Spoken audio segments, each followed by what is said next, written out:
The Dawn Treader hung in the void like a patchwork needle, its mismatched hull plates and jury-rigged ion engines cooling after the long burn that had brought it to the edge of the Cygnus constellation.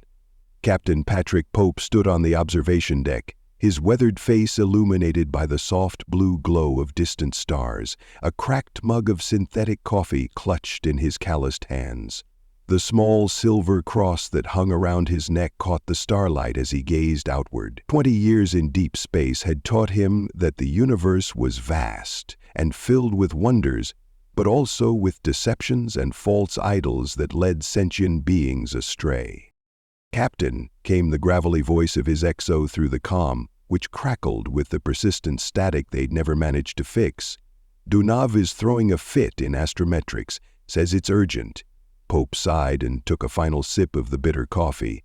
The Nolan scientist was brilliant but prone to dramatics.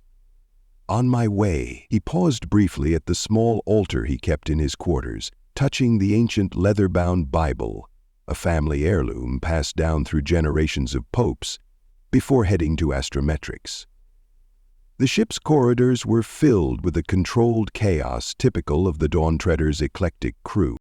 Unlike the sterile military vessels or gleaming corporate explorers, the Dawn Treader was a refurbished colony ship turned independent research vessel, named after the vessel in C.C. Lewis's Chronicles of Narnia, a deliberate choice by Pope who admired Lewis's Christian allegories. The private ownership meant fewer regulations, more freedom, and significantly less maintenance budget, but it also meant Pope could pursue his dual mission, exploration and bearing witness to the truth in the far reaches of space.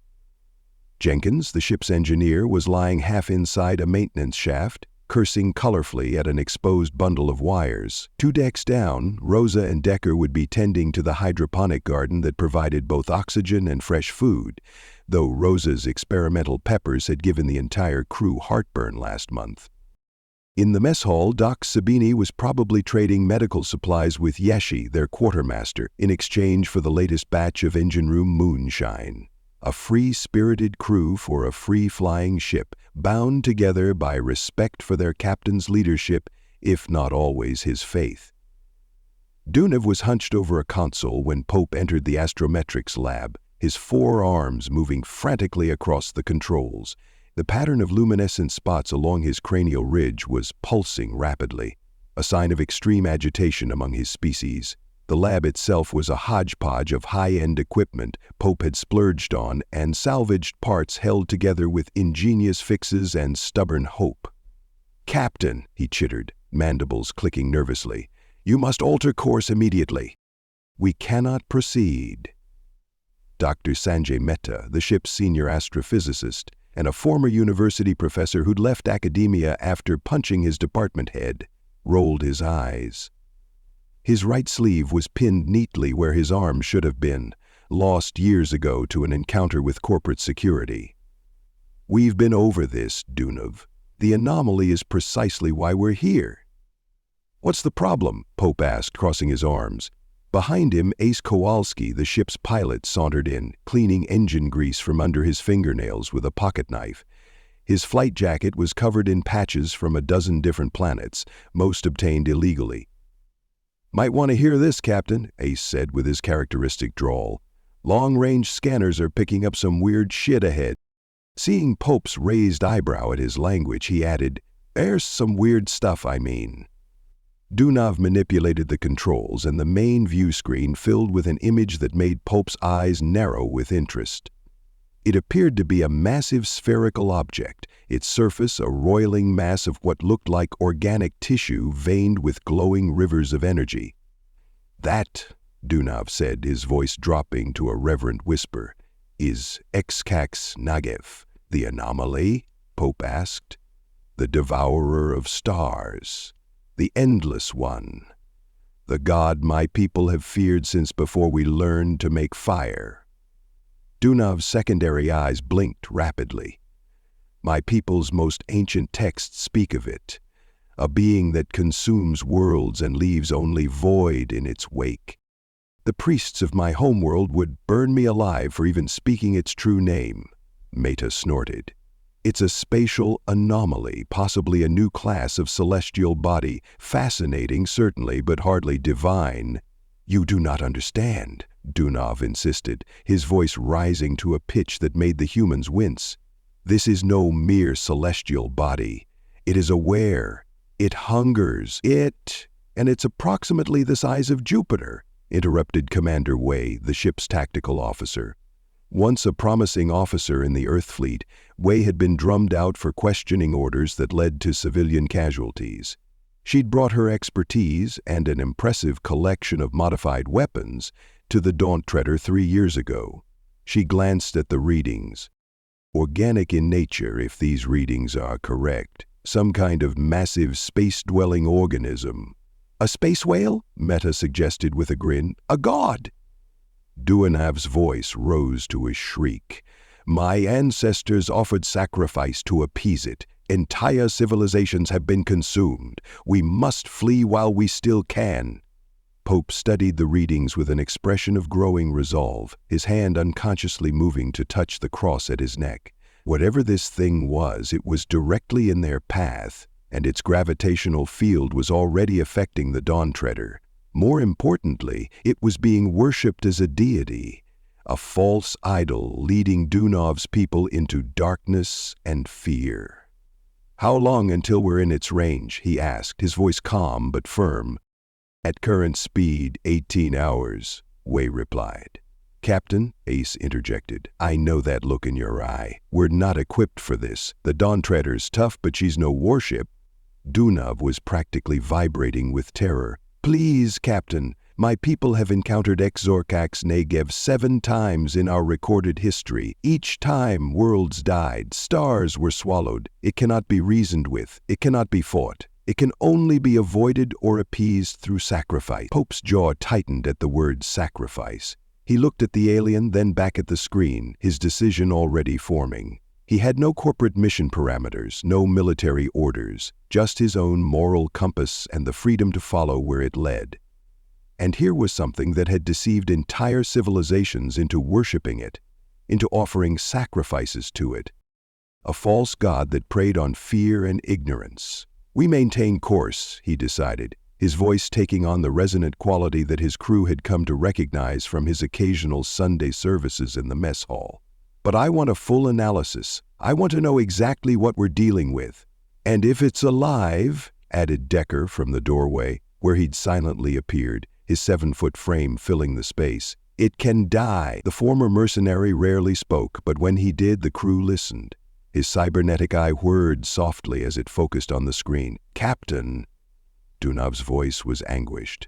You commit blasphemy and suicide in equal measure. Mr. Dunov, Pope said firmly, his blue eyes intense with conviction, throughout human history, many things have been worshipped as gods. Golden calves, emperors, even the sun and moon. But there is only one true God, and he does not demand terror or sacrifice. He does not consume worlds. What your people worship is no God. It's a predator that has learned to use faith as a weapon. He turned to the others. All hands prepare for encounter protocols. If this thing has been deceiving sentient beings into worshiping it, then it's our duty to reveal the truth. As the Dawn Treader drew closer, the true scale of Xorkax Negev became apparent. It was indeed the size of a small planet, its surface a constantly shifting landscape of tissue and energy. Massive tentacle-like appendages, each larger than the ship itself, extended from its central mass, waving slowly in the void. The science team worked around the clock, analyzing every scrap of data. Dr. Mehta led the effort from the ship's main lab, a converted cargo hold filled with equipment that ranged from cutting-edge analyzers to duct-tape monitors salvaged from derelict stations. It's incredible, he reported during the emergency briefing in the mess hall, where the entire crew had gathered. The holomap projected above the scarred dining table flickered occasionally. Another system on Jenkins' endless repair list. The creature, and it is definitely a living organism, exists partially in our dimension and partially in another. That's how it can maintain its mass without collapsing under its own gravity. Can it detect us? Pope asked, perched on the edge of the table. "Oh, it's aware of us," Meta confirmed, scratching absently at the stump of his missing arm. "Those energy patterns, they're changing in response to our approach. It's studying us. Like a cat watching a mouse," muttered Rosa, the botanist. Her arms were covered in colorful tattoos depicting plant species from a dozen worlds. Dunav had refused to leave his quarters, engaging in what Dr. Sabini described as ritual preparations for death. The ship's doctor had tried to sedate him, but Nolan physiology had proven resistant. Pope had visited Dunav earlier, attempting to reason with him to explain that his people's fear had been exploited by a creature that was powerful but far from divine. The Nolan had only trembled more violently, caught between his scientific training and lifetimes of cultural conditioning. "What about weaknesses?" Wei asked, ever practical. She had spread an impressive array of weapons on the table, some standard issue, others clearly modified beyond legal limits. "Its interdimensional nature may be the key," Meta said. "We've detected fluctuations in the energy field maintaining its presence in our space. If we could disrupt that field, we could force it fully into our dimension," Wei continued, catching on, "where it would collapse under its own mass. Or push it entirely into the other dimension," Meta added. "Either way, it would no longer be a threat," Pope concluded, "and no longer able to deceive sentient beings into worship. How do we disrupt the field?" Wei smiled grimly. "Remember those phased antimatter charges we acquired from that Keluvian weapons dealer on Proxima 4? The ones you said we'd never need and were a waste of our credits?" Jenkins chimed in with a grin. "Those would be the ones," Wei confirmed. "They're designed to disrupt phase shields. If we reconfigure them to target the specific frequency of the creature's interdimensional field, we'd need to deliver them precisely," Ace pointed out, "at multiple points simultaneously." "Which means getting close," Decker rumbled. "Very close." "Can the Dawn Treader handle that kind of proximity?" Pope asked Jenkins. The engineer scratched his beard thoughtfully. "If we redistribute power from non-essential systems to shields, maybe. The old girls held together through worse." "Define non-essential," Dr. Sabini asked warily. "Life support to the cargo bays, secondary hull plating integrity, the backup water recycling system?" Jenkins counted off on his fingers. "So we'll be flying through space, attacking a planet-sized monster without backup life support," Rosa summarized. "And reduce gravity in non-critical areas," Jenkins added. A moment of silence fell over the crew. "Well," Yeshi said finally, "I've always wanted to die spectacularly. This seems to fit the bill." Pope looked around at his misfit crew, scientists, outcasts, adventurers, all drawn to the freedom the Dawn Treader represented. None of them had to be here. All of them could walk away. "It's your call," he said. "We can turn around, find another route. But I believe we've been led here for a purpose. This creature has deceived countless beings, caused untold suffering. If we have the means to end its reign of terror, don't we have the obligation to try?" "Getting all biblical on us, Captain," Ace grinned, but there was respect in his eyes. "What the hell? Let's go slay Goliath." One by one, the crew nodded their agreement. Some out of loyalty to Pope, others out of curiosity or the thrill of the challenge. A few, Pope noted, shared his moral outrage at the idea of a predator posing as a deity. "Prepare the weapons," Pope ordered, "and someone get Dunav up here. If this really is his people's god, he should witness what happens when it meets the truth." The next 12 hours were a flurry of preparation. Jenkins and his team of engineers worked feverishly to reinforce the ship's shields, rerouting power and performing hasty modifications to the Dawn Treader's systems. Wei and Decker converted the antimatter charges into makeshift torpedoes, calculating blast radiuses and optimal detonation sequences. In the medical bay, Dr. Sabini prepared for casualties, setting up triage protocols and ensuring her limited supplies were organized for maximum efficiency. Rosa and her team secured the hydroponics bay. If they survived this encounter, they'd still need to eat. Ace spent hours in the simulator, running approach vectors and evasion patterns, his usual cocky demeanor replaced by intense concentration. The Dawn Treader was no military vessel with advanced targeting systems. Much would depend on the skill of her pilot. Pope retreated to his quarters for a time, kneeling before his small altar. He wasn't praying for success. He believed that God helped those who took action against evil, but for clarity and strength. When he emerged, his eyes held the calm certainty that had drawn many of the crew to serve under him, even those who didn't share his faith. He found Chaplain Casey in the small chapel that had once been a storage closet. Unlike the pragmatic Pope, Casey was a more contemplative man of faith, offering spiritual guidance to anyone who sought it, regardless of their beliefs. The middle-aged former missionary was lighting a candle in the otherwise dim room. "Preparing for the worst?" Pope asked from the doorway. Casey turned, his kind face lined with thought but remarkably calm. "Just the opposite, Captain. I'm giving thanks for the opportunity to witness something truly extraordinary." "You're not troubled by what we're about to do, to destroy something many consider divine?" The chaplain smiled. "The divine takes many forms, Patrick. But true divinity doesn't prey on fear or demand blood sacrifice." He gestured to the makeshift altar, where symbols from many earth religions sat alongside the prominent crucifix. "If this creature is truly a god, nothing we do can harm it. And if we can harm it, then it's no god at all," Pope finished. "Precisely." Casey joined him at the doorway. "Perhaps this is why we're out here. Not just to explore the stars, but to carry the light of truth into dark places." "That's what I believe," Pope said quietly, "though not everyone on board shares our convictions." "They don't need to," Casey replied. "They've chosen to follow you because they trust your judgment, even if they don't share your faith." "That's a kind of miracle in itself," Pope nodded, grateful for the reminder. "Let's go show Dunab what his God is really made of." The battle, if it could be called that, began 6 hours later. The Dawn Treader approached Zork-Axinajiv from what Way had determined was its dorsal side, if such directional terms could be applied to a being of its nature. The creature's surface churned with greater agitation as they drew near, the massive tentacles moving with increasing purpose. On the bridge, a cramped space compared to military vessels, with stations crowded together and cables snaking along the ceiling, Pope stood behind Ace's pilot chair.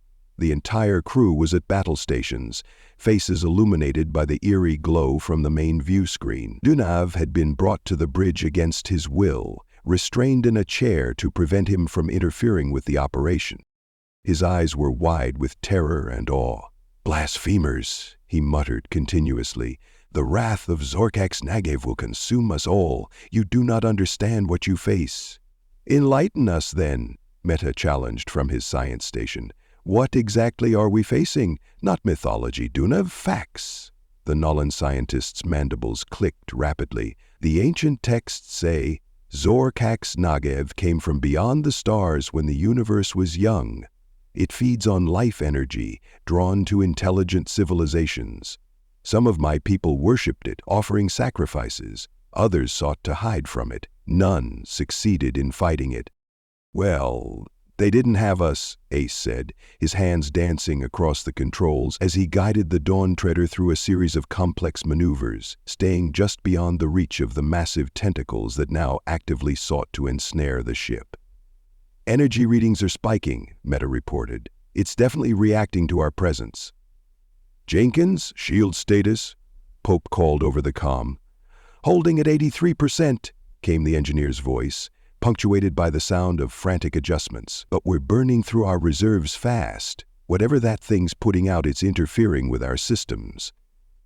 "Way, are the charges ready?" Pope asked. "Primed and loaded," the tactical officer confirmed. "I've identified 7 primary energy nexus points. If we hit them all in the right sequence, the dimensional disruption should cascade through its entire mass." "Ace, think you can thread that needle?" The pilot's face was bathed in sweat, but his hands remained steady. "Just watch me, Captain." Pope took a deep breath, his hand briefly touching the cross at his neck. "In the name of truth, then, begin approach pattern. All hands brace for possible impact." The Dawn Treader swooped toward the massive entity, its engines straining against the gravitational distortions surrounding Zorka's Nagavev. The creature seemed to sense their intent. A tentacle larger than any they'd seen before rose from its surface, arcing toward them with surprising speed. "Evasive!" Pope shouted, but Ace was already pulling the ship into a steep dive, the hull groaning under the stress. "That was too close," Wei muttered. "Launch sequence Alpha," Pope commanded. The first volley of modified charges streaked toward the creature, each targeting a different energy nexus. They detonated in a carefully calculated sequence, creating a cascade of reactions across X-Nagev's surface. The creature shuddered, a sound impossible in the vacuum of space, yet somehow heard or felt by everyone on the ship, reverberated through the Dawn Treader. It was part scream, part roar, entirely alien and filled with rage. "It's working," Wei exclaimed. "The dimensional field is destabilizing, and it's pissed off," Jenkins added over the comm as the ship's lights flickered. A massive energy surge erupted from Zorka's Nagnev's surface, striking the Dawn Treader's port side. The ship lurched violently, throwing crew members against consoles and bulkheads. "Damage report," Pope called out, picking himself up from the deck. "Shields down to 30%, Jenkins reported. "Hull breach on Deck C, emergency containment holding, but we've lost the starboard cargo bay. Medical bay reporting casualties." Dr. Sabini's voice came through. "Nothing critical yet, but we need to end this soon." Duna had fallen to his knees, the restraints having broken in the impact. "You cannot kill a god," he whispered, his voice heavy with both fear and a strange new emotion. "Doubt. It is impossible." "What you call a god is merely a creature," Pope replied, his voice steady. "Powerful, yes, but not divine, and like any creature that threatens the innocent, it can be stopped." He turned to Meta. "Fire sequence Beta." The second volley struck true. The energy veins across Zorka's Nagev's surface began to pulse erratically.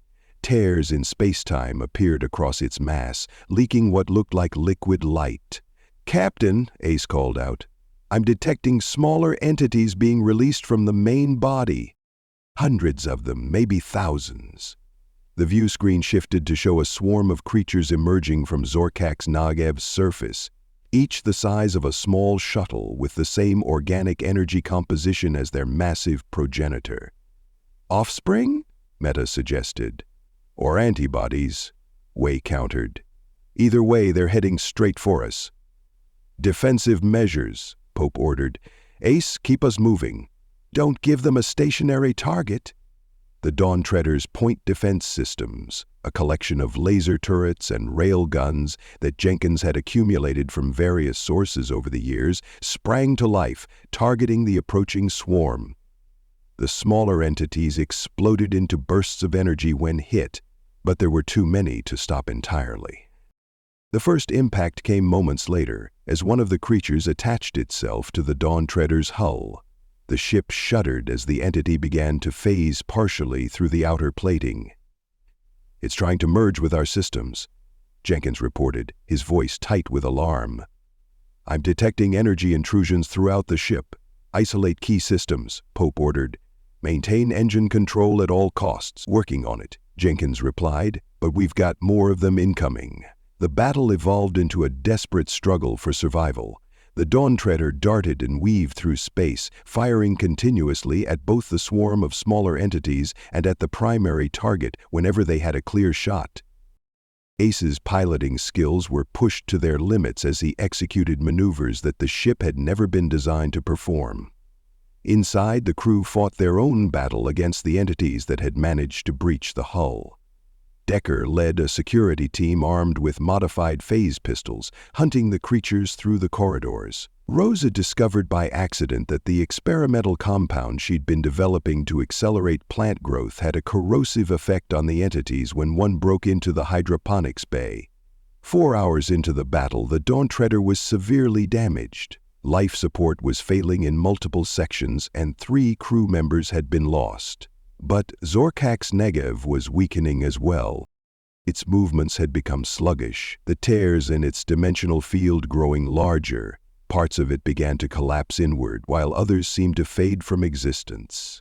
"One more sequence should do it," Wei reported, her face streaked with blood from a head wound she hadn't had time to treat. "But we need to get closer, right into the center of its mass." "Too risky," Meta argued. "The gravitational distortions alone could tear us apart." "We don't have a choice," Pope countered. "We're running out of power, out of weapons, and out of time. If we retreat now, that thing will regenerate, and we'll have nothing to show for our losses." He turned to Ace. "Can you get us in there?" The pilot's hands were blistered from where a console fire had burned him earlier, but his eyes were clear and determined. "It'll be one hell of a ride, Captain. But yeah, I can do it. Jenkins?" "If you're asking if the ship can take it, the answer is probably not," the engineer replied bluntly. "But I can give you one final burst from the engines, everything we've got left, just enough for a suicide run." Pope looked around at his battered crew.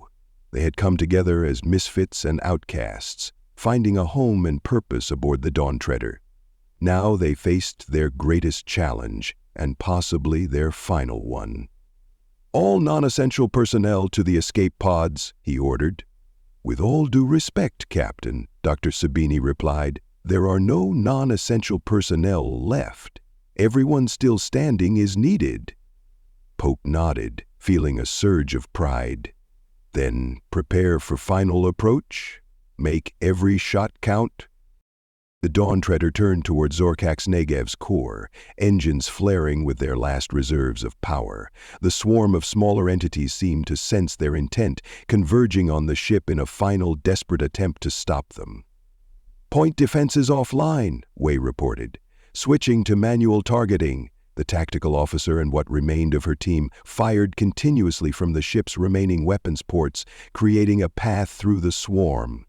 Impacts rattled the Dawn Treader as creatures slammed into its hull, some breaking through, others exploding against the faltering shields. "Distance to target?" Pope asked, gripping the back of Ace's chair as the ship bucked wildly.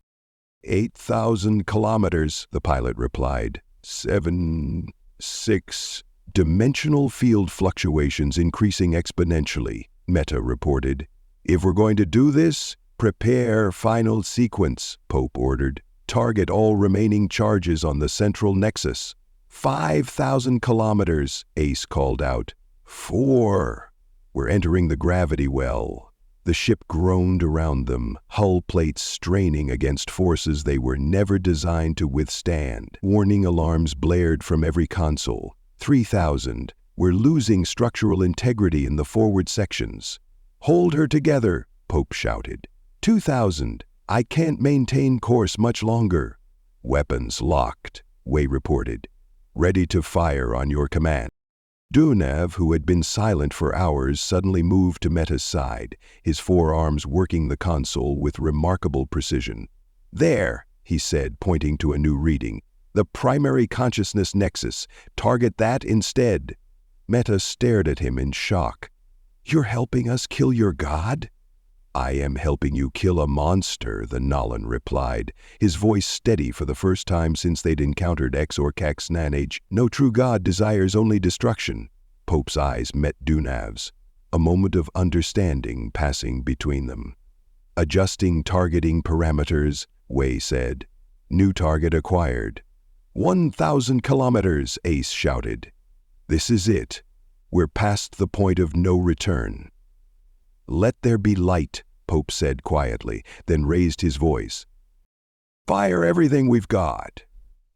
The final volley of charges streaked toward the consciousness nexus Dunav had identified. They detonated simultaneously, creating a shock wave that rippled through both dimensions. For a moment nothing happened.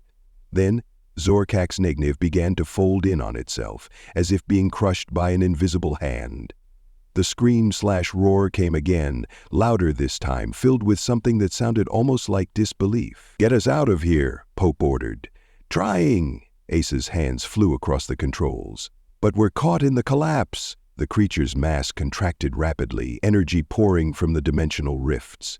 The Dawn Treader was dragged toward the center of the implosion, spinning wildly as gravitational forces tore at its hull.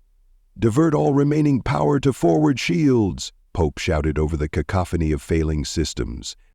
"There isn't any," Jenkins replied. "We're running on emergency backup only." The view screen showed Zorkax Nageth's final moments, a maelstrom of energy and matter collapsing into a singularity. The Dawn Treader tumbled toward it, pieces of the hull breaking away. "Brace for impact," Pope called out, then added more softly, "Into your hands I commend our spirits." And then, impossibly, the ship lurched sideways, sliding through a gap in the dimensional tear. Ace let out a whoop of triumph as he somehow found the one escape route from the collapsing entity's death throes. With a final pulse of light that temporarily blinded everyone on the bridge, Zorkax Nagev collapsed entirely. The shockwave hit the Dawn Treader like a physical blow, sending it tumbling end over end into open space. Silence fell on the bridge, broken only by the hiss of leaking air and the crackle of electrical fires. "Status report," Pope croaked, pulling himself up from the floor. "Engines offline," Jenkins reported after a moment. "Life support at minimal levels. Hull integrity, well, we still have a hull, mostly. I'd call that a win." "Zorkax Nagev?" Pope asked. Meta checked his readings, shaking his head in wonder. "Gone. Completely. There's nothing left but an expanding cloud of exotic particles." "We killed it," Wei said quietly. "We actually killed it." "We revealed the truth," Pope corrected gently. "That it was a creature, not a deity. Powerful, but not divine." His eyes met Dunev's. "And in doing so, perhaps we've freed your people from millennia of fear." The days that followed were focused on survival and repair. The Dawn Treader had been critically damaged, but her crew was nothing if not resourceful. Emergency beacons were deployed, calling for any nearby vessels to assist. Repairs were prioritized to maintain life support and basic navigation. 5 crew members had been lost in the battle, their names added to the memorial wall in the ship's common area. Pope led a solemn service for them, speaking of sacrifice and courage in the face of deception and evil. A week after the encounter, a passing merchant vessel responded to their distress call, agreeing to tow them to the nearest outpost in exchange for some of Meta's more valuable research data. Dunev spent much of this time in deep contemplation, emerging transformed in a way his human crewmates couldn't fully comprehend. He worked tirelessly alongside Jenkins, his knowledge of interdimensional physics proving invaluable in repairing systems damaged during the battle. He and Pope had several long conversations about faith, truth, and the nature of divinity that left both with a deeper respect for the other's perspective. On the 10th day, as the merchant ship prepared to take them in tow, Chaplain Casey stood alone in the observation lounge, one of the few spaces with intact viewports, looking out at the faint shimmer of particles that was all that remained of Zorkax Nagev. As ship's chaplain, he had conducted the memorial service alongside Pope for the fallen crew members and had spent much time in contemplation since the battle. Captain Pope found him there, nursing a cup of Rose's experimental tea, the coffee supplies having been destroyed during the battle, and staring into the void. "Your thoughts, Chaplain?" he asked, joining him at the viewport. Casey smiled faintly. "Just reflecting on false gods and true faith, Captain, and thinking that sometimes we must confront deception directly to reveal truth." He gestured toward the dissipating cloud. "To Dunev's people, that was divine. To us, it was a predator wearing divinity as a mask." Pope nodded. "Dunev is starting to see that now. He's been asking questions about our beliefs, about the difference between power and divinity." "Curiosity is the beginning of wisdom," Casey observed. "I think our Nolan friend will be better for this experience." He took another sip of his tea, grimacing slightly at the taste, then chuckled softly. "You know what's most telling? 3 days have passed, and our friend out there shows no signs of resurrection. A true God doesn't stay dead." Pope smiled, the first genuine smile since the battle began. "No, he doesn't." He looked out at the stars beyond the cloud of particles. "I had my doubts during the battle, not about our purpose, but about whether we'd survive to tell the tale. Yet here we are," Casey said. "Perhaps that's its own kind of miracle." "What about you, Captain?" the chaplain asked after a moment. Any regrets about taking on a false god? Pope considered the question seriously. We lost good people. That I regret deeply. But standing against deception and fear, helping free an entire civilization from the tyranny of a predator that posed as divine? No, that was worth the cost, though I'll carry the weight of those losses. Thank you so much for listening to this story. I hope you enjoyed it. Be sure to leave it a like and to subscribe if you'd like to see more. Feel free to comment and share it as well. With all that said, go on and check out the video in the top left. I think you might like it.